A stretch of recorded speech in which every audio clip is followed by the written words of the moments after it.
పితా, పుత్ర, పవిత్రాత్మ నామమున ఆమేన్. ఈరోజు దేవుని వాగ్దానం. అటు పిమ్మట యేసు అచ్చటి నుండి వెడలి సుంకపు మెట్టుకాడ కూర్చుండియున్న లేవి అను సుంకరిని చూచి అతనితో, నన్ను అనుసరింపుము అనెను. అతడు అంతయు విడిచిపెట్టి లేవి ఆయనను అనుసరించెను.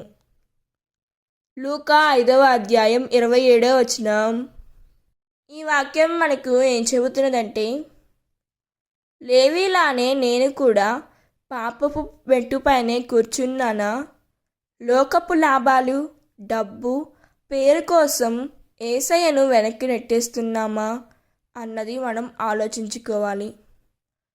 నీవు నన్ను అనుసరింపము అని పిలిచినప్పుడు మనం ఆలస్యం చేస్తున్నాం.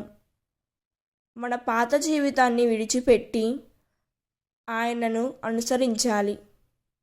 ఆయనను అనుసరించడానికి కూడా మనం భయపడుతున్నాము. లేవి వెంటనే లేచి ప్రభువును అనుసరించారు. మన మనసులో ఉన్న భయం కూడా తీసివేయమని ఆ ప్రభువుని అడుగుదాం. దేవుడు ఈ వాక్యం వింటున్న ప్రతి ఒక్కరిని దీవించునుగాక. ప్రార్థన.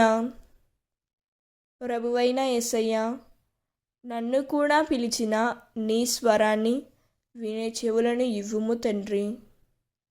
లేవీలా లేచి నా పాత జీవితం వదిలి ధైర్యంగా నిన్ను అనుసరించే కృపను ప్రసాదించుము. లోకపు బంధనాల నుండి మమ్ము విడిపించండి యేసయ్య. ఆలస్యం చేయకుండా నీ వెంట నడిచే హృదయాన్ని ఇవ్వుము. నా జీవితం మొత్తం నీకే అంకితమయ్యేలా చేయుము తండ్రి. నన్ను పిలిచిన నీవే నన్ను నడిపింపుము ప్రభువా. ఆమేన్. God bless you.